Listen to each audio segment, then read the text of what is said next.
자, 국감에서 나왔던 얘기 중에 하나 좀 살펴보도록 하겠습니다. 치료제와 관련해서 정은경 청장이 국감에서 머크의 먹는 치료제 도입 시기를 내년 2월로 목표를 하겠다라고 얘기를 했습니다. 교수님, 이 부분과 관련해서는 어떻게 보십니까?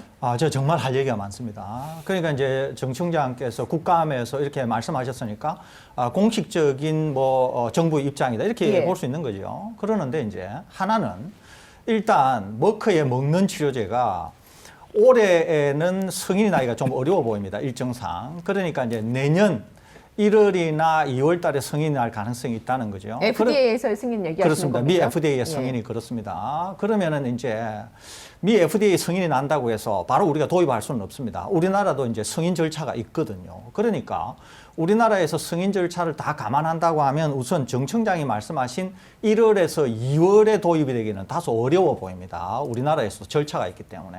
그러니까 그런 점이 하나가 있을 수 있고요. 두 번째는 이 절차야 이제 시간에 맞춰서 하면 되고 약간 미뤄진다고 하더라도 중요한 것은 정 청장께서 이 약을 도입하겠다는 거잖아요. 지금 정부 입장이 도입하겠다는 거잖아요. 그러는데 저는 도입하겠다고 하는 것과 관련해서 드릴 말씀이 있다는 거죠. 첫째 하나는 이 약이 가지고 있는 잠재적 부작용에 대해서 여러 번 우리 방송에서 국내 내지는 세계 최초로 자세하게 설명을 드렸지 않습니까? 그러는데 정은경 청장이 우리 방송을 안 보시는지 아니면 보고를 못 받았는지 그런 데 대한 인식이 없었어서 그러는지 이 약을 도입하겠다고 하는 의지가 꽤 있어 보인다는 거죠. 그런데 제가 정 청장께 분명히 말씀드립니다. 이 약은 도입하는 데 있어서 굉장히 신중하셔야 된다는 거. 그거 하나 제가 말씀드립니다. 두 번째, 지금 우리 방송 이외에 다른 국내의 여러 방송 매체들이 본격적으로 이것을 거론하고 있지 않아요. 사실은. 몰라서 그러기도 합니다. 그런데 이 잠재적 부작용이 정말로 국민 일반이 다 알게 될 경우에는 내년 대선판에 핵폭탄이 될 수도 있다고 하는 점 제가 분명히 지적해 드립니다.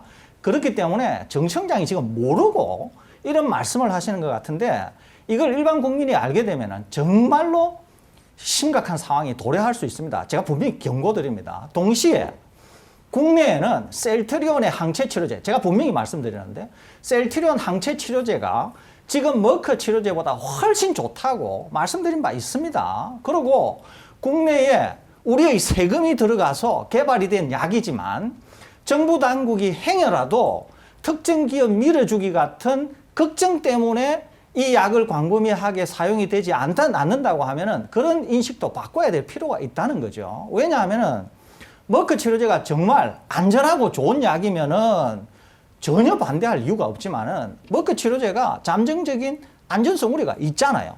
게다가 효과도 셀트리온의 항체 치료제보다 좋지가 않잖아요. 그러는데 머크 치료제를 왜 도입한다는 거죠? 제가 분명히 말씀드리면서 경고드리는데 만일 정은경 청장이 머크 치료제 먹는 약을 도입한다. 그러면서 우리 국민에게 쓴다. 그러면은 제가 가만 안 있을 거라고 하는 점 분명히 경고해 드립니다. 그런 점에서 발언을 신중하게 하셔야 한다는 점 제가 다시 말씀드립니다. 이제 치료제에 대해서는 저희가 몇 번 다루면서 부작용이 있을 가능성에 대해서 이제 그런 기전에 대해서 설명을 해 주셨고 혹시라도 시간을 들여서 좀 할애하고 싶은 부분 있으십니까? 추가적으로 업데이트할 소식이라든지. 우선은 지금 이제 먹는 치료제가 크게는 세 개가 있다고 볼 수 있습니다. 국제적으로는. 각각의 회사에서 그렇습니다. 나오는. 우선 하나가 머크, 두 번째가 오늘 저희들이 다루려고 하는 로슈께 있고 세 번째가 화이자께 있습니다. 그러는데 로슈는 오늘 저희들이 다룰 것이만은 임상 이상에서 일단 실패를 했어요. 그렇기 때문에 로슈는 제가 예상하기로는 개발을 포기하거나 아니면은 로슈가 정한 일정은 내년 말 정도 되면은 나올 가능성이 있다 이렇게 얘기하거든요. 그러면 내년 말 정도 나온다고 하면은 다소 일정상의 문제가 있기 때문에 판로 개척이라든지 이게 어려울 것으로 보입니다. 남아있는 것은 이제 화이자라고 볼 수 있죠. 화이자는 아직까지 임상을 하고 있는데 임상 결과나 이런 것들이 공개된 적이 없습니다. 그러니까 다루기는 부적합하다는 거죠, 이게. 동시에 이제 국내에서 개발하고 있는 먹는 치료제들도 있습니다. 그러는데 국내에서 개발하고 있는 것들은 하나같이 아직까지 데이터가 공개된 적이 없습니다, 이게. 일부는 있는데 이 일부를 가지고 얘기하기에는 부적절하지 않아서 저희들이 다루지를 않습니다. 그렇기 때문에 그런 걸 다 감안한다고 하면 지금 우리가 딱 고려할 수 있는 것은 두 개가 있다는 거죠. 하나가 머크의 경구 치료제하고 두 번째가 셀트리온의 항체 치료제 딱 두 개 있다는 거죠. 예. 그러는데 우리 방송에서 여러 번 둘을 비교하면서 잠재적인 위험, 효과, 안전성, 그다음에 국내산이냐 아니냐 여러 가지를 비교했지 않습니까? 그렇다고 한다면 굳이 먹는 머크 치료제가 아니라 셀트리온의 항체 치료제가 낫다고 여러 번 말씀드리는데 왜 이게 적극적으로 고려가 안 되는지 그런 점에서 당국이 상당히 주의 깊게 심사숙고해야 되고 또 하나는 당국이 상당히 기본적으로 주의를 기울여야 된다. 그 말씀 제가 다시 드립니다. 예, 치료제에 대해서 교수님은 이런 입장이신데 강양구 기자의 의견은 어떻습니까? 네, 저는 이제 몇 차례 말씀을 드렸습니다. 그러니까 이제 머크 치료제가 이제 실제 임상 과정에서 어떤 부작용이 나타날지는 이제 불확실한 영역입니다. 그러니까 설대호 교수님께서 지적하신 위험이 분명히 상존에 있습니다만은 그 위험이 실제 임상 과정에서 어떻게 극적으로 나타날지는 우리가 좀 더 두고 봐야 될 부분이라는 생각이 들고요. 저는 그냥 단순하게 이제 실용적인 차원에서도 조금 고개가 갸우뚱해지는 부분이 많다라는 예. 겁니다. 왜냐하면 우리가 지금 머크와 선구매 계약을 맺은 분량이 2만 명분이고 지금 미국이라던가 이런 나라에서 머크 치료제를 우선적으로 필요하기 때문에 우리나라에 들어오는 물량이 그 2만 명분을 넘어설 가능성은 없거든요. 그러면 1월, 2월에 정은경 청장이 이야기한 대로 그것이 들어온다고 하더라도 그것은 재택 치료하시는 분들에게 선처방되어 가지고 막 풀리기보다는 가격까지 염두에 둔다면 한 1인분에 이 90만 원 정도 되는 가격까지 염두에 둔다면은 병원에 입원하신 분들 중에서 중증으로 이어질 가능성이 있는 분들에게 예. 처방이 될 가능성이 큰데 병원에 입원하신 분들에게는 셀트리온 항체 치료제를 정맥 주사하면 되는 거거든요. 자, 그러니까 이게 지금 경구용 치료제가 필요한 건 재택 치료를 확대하기 때문에 경구용 치료제가 필요한 건데 머크 치료제는 그 재택 치료랑 어울리지 않는 경구용 치료제라는 거죠. 이제 그런 부분에서 저는 뭔가 이게 좀 실용적인 측면에서 밸런스가 안 맞고 그냥 두 가지 재택 치료에 대한 공포 그리고 또 백신 선구매를 하지 않았을 때 올해 생겼던 여러 가지 잡음들에 대한 공포 때문에 약간 우리나라 방역 당국이 과민 반응하고 있는 것 아닌가. 예. 거기에다가 이제 언론의 호들갑들도 이제 같이 포함이 되겠죠. 이제 그렇기 때문에 조금 중심을 좀 잡아줬으면 좋겠다. 우리나라 전문가들이나 혹은 우리나라 방역 당국 관계자들이라는 생각이 들고요. 그리고 이제 저는 이제 알고 있었는데 방송에서 이제 공개는 하지 않았는데 어제 국정감사에서 나왔더라고요. 그러니까 원래 최근에 전문가들과 질병관리청 관계자들이 모여가지고 뭐 머크, 로슈, 뭐 아스트라제네카, 화이자 등등에서 이제 여러 가지 종류의 치료제들이 나오고 있지 않습니까? 그래서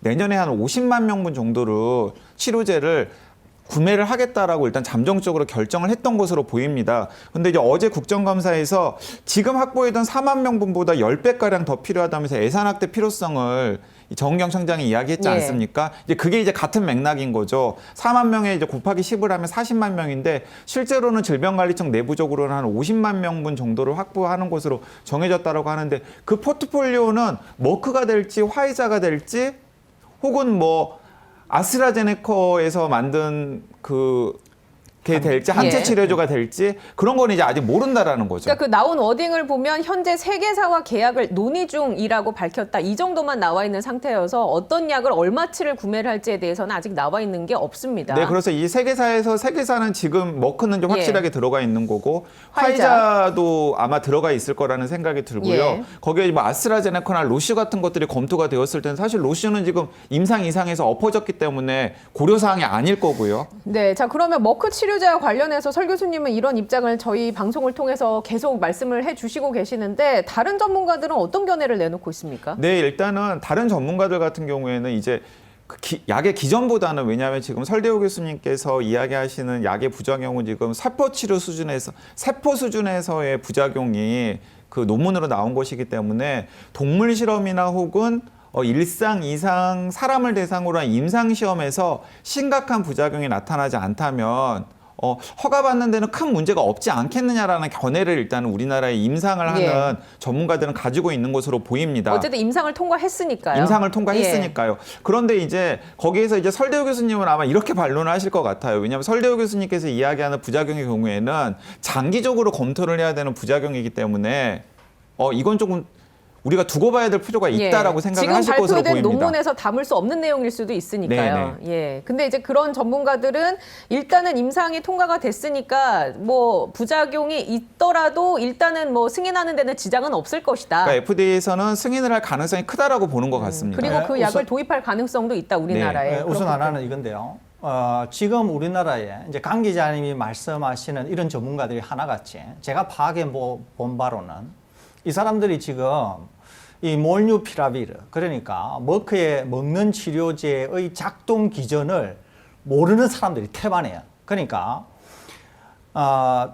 제가 이제 제 동료하고도 얘기를 했다 그랬잖아요. 예. 근데 이제 우선 이제 제 얘기를 먼저 하는 게 좋을 것 같아요. 저는 뭘 하는 사람이냐면은 현대 생물학 중에서도 가장 좀 이렇게 말씀하면은 좀 곤란하긴 합니다. 어떤 거냐면은 가장 좀 수준으로 치면은 가장 최근의 거 학문 그리고 가장 이렇게 좀 난이도가 높은. 말하자면 그런 식의 강의를 합니다. 분자 생물학이라고. 이제 네. 여기에 보면은 DNA의 구조라든지 DNA가 어떻게 만들어진다든지 바이러스가 어떻게 작동한다든지 이런 거를 연구도 하지만은 직접 이제 학생들에게 가르치는 거예요. 그러니까 이런 구조들을 잘 아는 거죠. 작동 원리 같은 걸 잘 아는 겁니다. 그러는데 많은 사람들이 왜 이 약의 잠재적인 부작용이 거론이 안 되고 있냐면은 모르는데 거론을 할 수 있을까요? 모르니까 거론을 못 하는 거예요. 그 다음에 언론들이 낸 기사들이 하나같이 전문가, 저 같은 전문가가 볼 때는 전부 엉터리라고 제가 다 말씀드렸잖아요. 그러니까 전혀 모르는 사람들이 이런 얘기를 한 거예요. 예를 들면 이런 겁니다. 오늘 우리 방송에서 다루려고 하는 것은 로슈의 먹는 치료제, 공식 이름은 AT527이라고 하는 약입니다. 이 약과 그 다음에 렘디시비르와 또 먹는 머크 치료제인 몰뉴피라비르가 작동 원리가 다 달라요. 다 다릅니다. 그러는데 우리나라 언론을 제가 오늘 아침에 쭉 살펴보니까 심지어 바이오 전문 기자라고 하는 사람들마저도 엉터리 기사를 쓰고 있어요. 이게 예를 들면 이런 거예요. 오늘 말씀드리려고 하는 로슈의 먹는 치료제는 렘디시비르에 굉장히 가깝습니다. 그러니까 렘디시비르도 별로 효과가 없다고 하는 거 잘 알잖아요. 왜 효과가 없느냐 하면은 오늘 다루려고 하는 이 로슈의 먹는 치료제하고 작동 원리가 비슷하기 때문에 그래요. 그러는데 구조는 굉장히 비슷하지만 머크의 몰뉴피라비르는 구조만 비슷할 뿐 작동 원리가 완전히 달라요. 그렇기 때문에 그런 점에서 이 사람들이 전혀 이해를 못하면서도 예. 자기 수준을 넘어가는데 이런 얘기를 하고 있는 거예요. 그렇기 때문에 이제 소위 말해서 사달이 난 거죠. 그 뉴스원의 성재준 바이오 전문 기자가 쓴 로슈 먹는 코로나 치료제 임상 이상 실패, 임상 모집단 구성의 문제라는 기사를 보면 중간에 로슈에서 지금 진행하고 있는 이 약이 몰뉴피라비르와 유사한 작용 기전을 갖고 있다라고 언급한 부분이 있는데 이게 완전 잘못된 완전 얘기다. 잘못된 얘기예요. 기전이 완전 틀린 다르다. 이야기예요. 완전 틀린 얘기예요. 예. 제가 조금 이따 다시 소상히 설명드리도록 하겠습니다. 지금 설명해 주셔도 됩니다. 예. 지금 설명을 예. 드릴까요? 예, 지금 설명을 드리겠습니다. 제가 자료를 가져왔는데요. 이 자료를 보면서 제가 하나하나씩 설명을 드리도록 하겠습니다. 이 자료는 로슈의 먹는 치료제, 이 치료제가 임상 이상에서 실패를 하게 됩니다. 그러면 왜 실패를 했느냐? 왜 작동 원리가 이러느냐라고 하는 것을 제가 자세히 설명을 드리겠습니다. 동시에 몰뉴피라비르, 즉 경구의 치료제와 비교해서도 잠시 설명을 드리도록 하겠습니다. 자료를 보면서 설명을 드리겠습니다.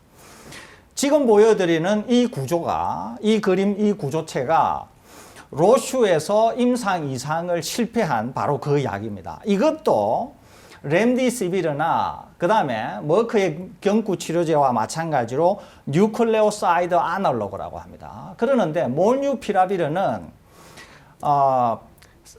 사이토신이나 또는 유리딘이라고 하는 구조를 갖는데 이것은 구아니딘 구조를 갖습니다. 구아니딘 구조. 구아니딘 구조를 가져서 전문적으로는 구아닌 뉴클레오사이드 아날로그라 그래요. 그런데 요거는 프로드럭이라 그래서 우리 세포 안으로 들어가면 바로 이 부분이 제거되면서 P가 3개가 붙습니다. P가. 그래서 구아닌 3 뉴클레오타이드라고 하는 형태가 돼요. 구아닌 3 뉴클레오타이드가 되면 어떻게 되냐면 이제 RNA 폴리머레이즈, 그러니까 바이러스가 자기 RNA를 계속 복제하려고 하면은 그 RNA 폴리머레이즈가 작동을 해야 돼요. 그런데 RNA 폴리머레이즈가 작동을 할 때 그때 RNA 폴리머레이즈가 작동하는 거기에 끼어 들어가서 거기에 저해제로 작동합니다. 왜 저해제로 작동하느냐? 그러니까 바이러스가 증식을 하는 걸 이제 방해하는 역할을 그렇습니다. 하게 되는 바이러스가 증식하는 거를 저해하게 돼요. 이때 왜 저해하느냐 하면은 바로 여기 F 부분인데요.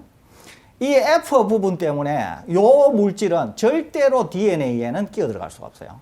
이 F라고 하는 이 플로린이 있기 때문에 요거는 DNA에 끼어 들어가지 못하고 이것은 오로지 RNA를 합성하는 데만 영향을 미칩니다. 그러니까 이것은 몰누피라비르와 달리 유전체에 끼어 들어가거나 기형을 만들거나 하지를 못해요. 예, 그러니까 안전성은 DNA 더 톡식- 높을 수 있다라는 말씀이신 거죠? 훨씬 예. 기형이라든지 암을 만드는 것과 관련해서 안전성은 요거는 없다고 보시면 그러니까 돼요. DNA 톡식 그러니까 DNA 돌연 변이를 일으킬 가능성 전혀 원천적으로 없어요. 배제가 되었다는 그렇습니다. 전혀 말씀이신 없습니다. 거죠. 다만 이것은 뭐하고 경쟁을 하느냐 하면은 여기에 여기에 OH가 붙어 있는 구아닌 뉴클레오타이드하고 경쟁을 해요. 이 물질은. 그러니까 어떻게 되냐 하면은 정상적인 구아닌이 들어오면은 자기 RNA를 계속 복제를 하게 되는데 요게 끼어 들어오면은 요 효소를 방해하면서 복제를 못 하게 됩니다. 그러니까 바이러스가 잘 안 만들어지는 거죠. 그러는데 몰누피라비르는 어떻게 작동하느냐 하면 몰누피라비르는 이 효소의 작동을 전혀 저해하지 않아요. 그 중간에 끼어 들어갈 수 끼어 있고. 들어간 다음에 예. 끼어 들어간 다음에 스텝이 하나 더 있습니다. 자기 단백질을 만들려고 할 때 그 돌연 변이 때문에 정상적인 바이러스 단백질이 만들어지지가 않아요. RNA를 만드는 데는 전혀 저해를 하지 않습니다. 그런데 이거는 RNA를 만드는 과정에 저해를 하는 거고 몰누피라비르는 머크에 먹는 거는 이 RNA를 만드는 데는 전혀 방해를 안 하는데 예. 만들어진 데부터 바이러스 단백질을 만든 다음에 그 바이러스 단백질이 바이러스를 만드는데 저해를 하는 거예요. 아. 그렇기 때문에 작동 기준이 완전히 달라요. 예. 그러니까 제가 정리를 해보자면 제가 이제 조금 더 단순화시켜가지고 정리를 해보자면 지금 코로나19 치료제 중에서 렘데스비르가 있고 그리고 이번에 임상에서 실패한 방금 설명하신 로슈. 로슈 치료제가 있고 그리고 머크 치료제가 있는데 이 세 치료제 다 바이러스가 증식하는 것을 방해하는 약입니다. 예. 방해하는 치료제입니다. 그 점에서는 같은 카테고리로 묶일 수 있는데 이제 구체적으로 어떻게 방해하느냐를 따지고 보면 렘데스비르와 로시 치료제가 약간 같은 그룹으로 묶이는 것이고 그리고 머크 치료제는 약간 다른 기전으로 묶인다라고 이해를 하면 되겠습니까? 그렇습니다. 그 네. 기전이 다른 기전으로 묶이는데 한 가지 더 추가할 것은 몰누피라비르는 RNA가 복제되는 데 있어서 끼어 들어가서 변형을 일으킬 수 있다. DNA 복제에 있어서 그럴 가능성이 있다라고 보시는 거죠. 지노탁시시. 이제 이렇게 되는 거예요. 예. 이거 너무 전문적이라서 이런데 제가 다시 설명을 드리겠습니다. 자, 지금 로슈의 치료제는 지금 RNA 내 원래 바이러스 RNA가 있잖아요. 그러면 이 RNA를 이용해서 새로운 RNA를 만드는데 새로운 RNA를 만들 때 효소가 작동합니다. 바이러스 효소가. 그러는데 이 효소에 지금 약이 끼어 들어가서 이 효소가 이 만드는 것 자체를 방해한다니까요. 네. 그러는데 머크의 약은 어떻게 있냐면은 RNA가 이렇게 있잖아요. 자기 RNA가 있잖아요. 그러면은 합성을 하는 효소를 방해를 하지 않아요. 그냥 합성을 제대로 한다니까요. 그러는데 합성을 하는 과정 중에 막 끼어 들어가요.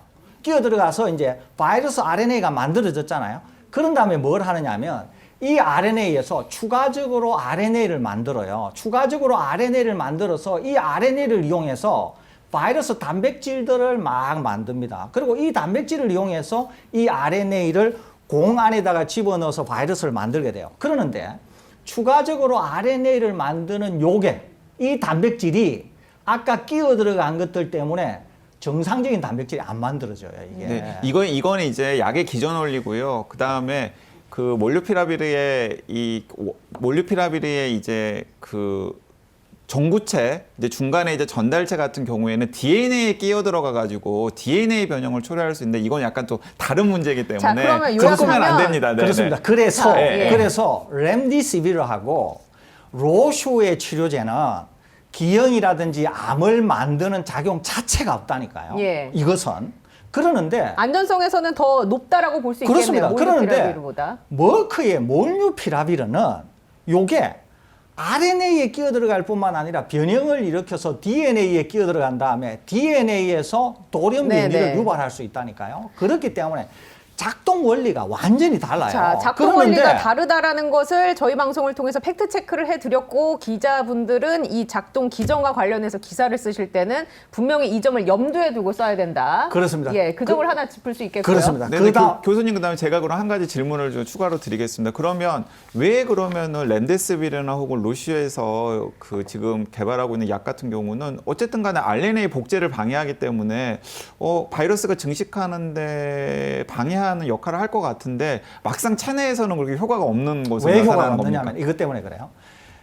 정확한 메커니즘을 모르기는 한데 제 추측은 뭐냐면 이게 컴피티티브 이니비터 우리말로는 뭐라 그러냐면 이겁니다.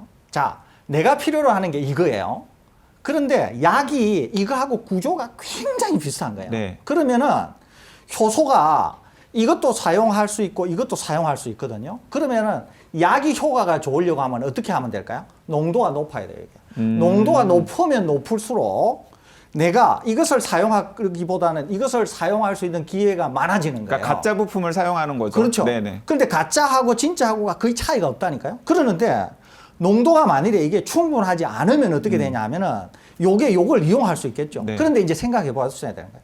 이거를 만일에 터무니없이 계속 많이 쓰게 되면은 독성이 나타나는 독성이 거예요. 나타나서 그러면은 부작용이 생길 수 있고. 이것을 쓸 수 있는 양이 제한된다는 거예요. 예. 그러면 지금 로슈 같은 경우에는 하루에 1.1g을 쓰거든요. 하루에 두 번을 먹는데 1.1g, 550mg에서 두 번을 쓰는 거예요. 만일에 이거를 5g 정도 쓸 수 있다. 그러는데 몸이 전혀 독성을 못 느낀다. 그러면은 5g, 10g 많이 쓰면 쓸수록 효과는 좋아요. 그러는데 그렇게 쓰기 어렵다는 거죠. 왜 어려운가요? 몸에 부담이 가나요? 왜냐하면 이것은 예. 바이러스의 복제에도 영향을 주지만은 우리 RNA, 우리 세포에 작동하는 데도 영향을 줄 수 있거든요. DNA는 안 끼어 들어가지만. 예.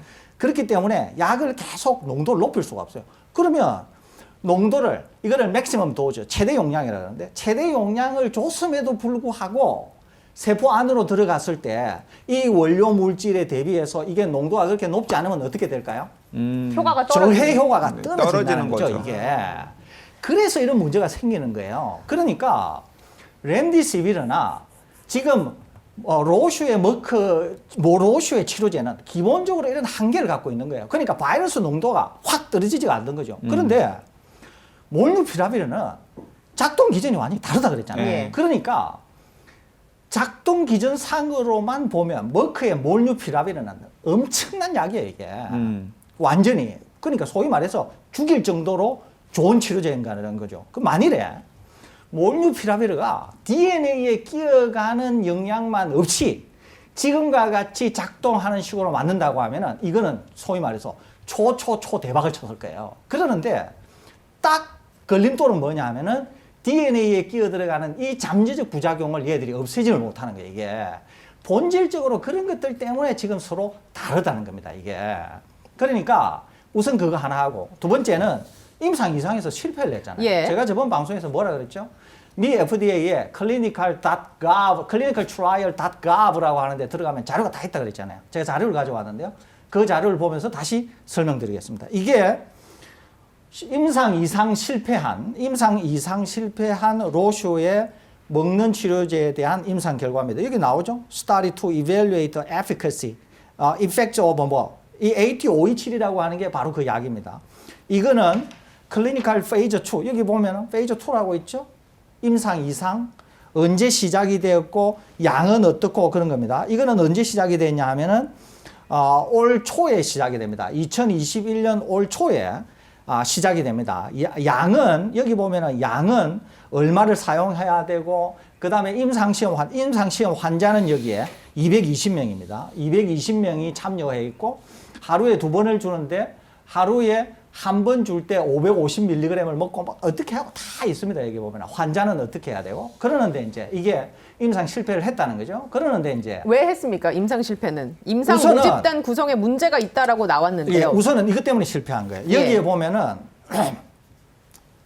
임상 이상에서 그룹을 둘로 나눕니다. 220명에 대한 걸 둘로 나눠요. 하나는 가짜 약을 주고 하나는 진짜 약을 줍니다. 대상자는 누구냐면 감염자들이에요.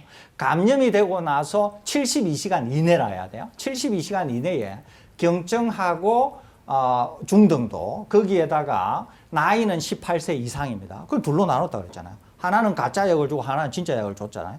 그런 다음에 뭘 했냐 하면은 바이러스가 얼마나 생기나 하는 것을 검출을 한 거예요. 검출을 해보니까 가짜 약을 준 사람이나 이 약을 먹은 사람이 아무런 차이가 없는 거예요. 그러니까 약효가 없다는 거죠. 예. 약효가 없어서 그냥 약효가 없으니까 약으로서 아무런 가치가 없는 가치가 거죠. 없잖아요. 예. 그래서 실패를 한 겁니다. 그런데 이제 로슈는 어떻게 얘기하느냐면 이렇게 얘기를 하는 거죠. 몰누피라비르는 임상 대상자가 어땠다고요? 5개 기저질환을 앓고 기저질환을 앓고 중요한 있는 기저질환을 최대한 예. 1개 이상을 갖고 있으니까 이 사람들은 위험에 빠질 수 있잖아요. 네. 그러면서 이 사람들을 평가한 것은 바이러스 양이 아니고 입원이었거든요. 입원. 네. 그걸 보니까 이제 가짜 약을 먹은 사람하고 진짜 약을 먹은 사람하고 딱 구분이 되는 거예요. 50% 정도로. 그런데 지금 로슈 약은 바이러스 양을 가지고 했다 그랬잖아요. 가짜 약을 준 사람하고 진짜 약을 준 사람하고 바이러스 양에 차이가 없는 거예요, 이게. 그러니까 이 사람들이 이렇게 생각한 거야. 아, 그러면 머크처럼 입원 기간. 중증으로 예. 갈 수 있는 고위험 질병을 갖고 있는 사람을 약을 준 사람에게 집어넣으면 혹시 이게 차이가 날까? 예. 날 가능성이 있잖아요. 그렇게 해서 이제 그렇게 해서 임상시험을 재디자인해서 해야 되겠다라고 하는 거예요. 그러면서 자기네들은 내년 말 정도에 이 약이 나올 것 같다 이렇게 얘기하는데 여기에서 두 가지. 하나는 임상 이상을 실패했기 때문에 임상 이상을 새로 해야 돼요. 새로. 두 번째는 임상 이상에 상당히 성공을 해서 미 보건당국 FDA 같은 것이 3상을 할 가치가 있다. 이래야 3상을 허가를 내주는 거지. 자기네들이 하고 싶다고 해서 임상 되는 3상을 것도 하는 건 아니고. 아니거든요. 네. 그렇기 때문에 그런 점에서 본다고 하면은 이 약이 과연 성공하겠나라고 하는 게 하나 있고, 두 번째는 화이자 결과가 어떻게 될지 모르는데 예. 화이자가 결과가 좋다 이렇게 될 경우에는 이 약이 경쟁에서 이길 수 있을까요? 그런 게 있잖아요. 그런 점이 있잖아요. 그러니까 굉장히 불확실성이 많기 때문에 제 개인적으로는 경험이 있는 제 개인적으로는 약을 개발해 본 경험이 있는 제 개인적으로는 로슈는 아마 안 하지 않을까. 그 생각을 저는 개인적으로 가지고 예. 있습니다. 자, 그렇다면 큰 틀에서 이렇게 질문 여쭤보겠습니다. 지금 이제 각 론으로 어떤 제약사에 어떤 약이 어떤 기전을 갖고 있고 어떤 단점이 있고 어떻게 실패를 했는지 그런 얘기들을 좀 나눠봤는데 큰 틀에서 단계적 일상 회복을 다음 달부터 시작을 해요. 어쨌거나 치료제도 하나의 영역일 수 있습니다. 이 치료제와 관련해서 우리 정부가, 우리 방역 당국이 어떤 구체적인 플랜을 실질적으로 국민들에게 도움이 되는 방향으로 설정해야 한다고 보십니까? 저는 명확합니다. 저는 명확해요. 첫째 하나는 안전성이 확실하고 가격도 싸면서 효과도 완전히 검증이 되어 있는 셀트리온의 항체 치료제를 써야 된다. 명확합니다. 저는. 왜 명확하느냐? 머크 치료제가 나오기 전까지는 제가 이렇게 명확하지 않았어요. 그리고 방송에서 이렇게 명확하게 얘기를 하는 것도 적합하지 않습니다. 그러는데 머크 치료제가 나오면서 제 입장이 명확해졌다니까요. 우리는 셀트리온의 항체 치료제라고 하는 더 좋은 치료제가 있다니까요. 그러니까 이걸 써야 된다. 첫째. 두 번째는 머크가 정말 FDA의 승인을 받을지 안 받을지 모릅니다. 아직. 왜냐하면 전문가들이 보고 잠재적인 독성이 있어서 이거 완전히 안 돼. 이렇게 노 할 수 있어요, 사실.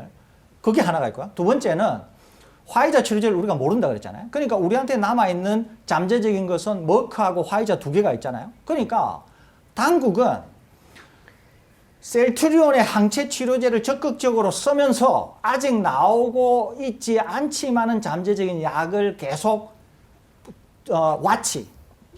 볼 예. 필요는 있다는 거죠. 그러면서 정말로 미 FDA가 안전하다, 확실하다 이러면은 저는 우리 당국이 그때 가서 고려해 볼 수는 있다고 봅니다. 그러는데 지금 당장으로서 우리에게 주어져 있는 확실한 카드는 셀트리온의 항체 치료제다. 이렇게 제가 분명히 말씀드리고 예. 동시에 셀트리온의 항체 치료제라고 제가 말씀드리면 저한테 무슨 이해관계가 있지 않나 이렇게 생각하실 수 있잖아요. 다시 말씀드립니다. 저는 셀트리온의 항체 치료제와 관련해서 셀트리온을 주식을 한 주도 가졌던 적이 없습니다. 과거에.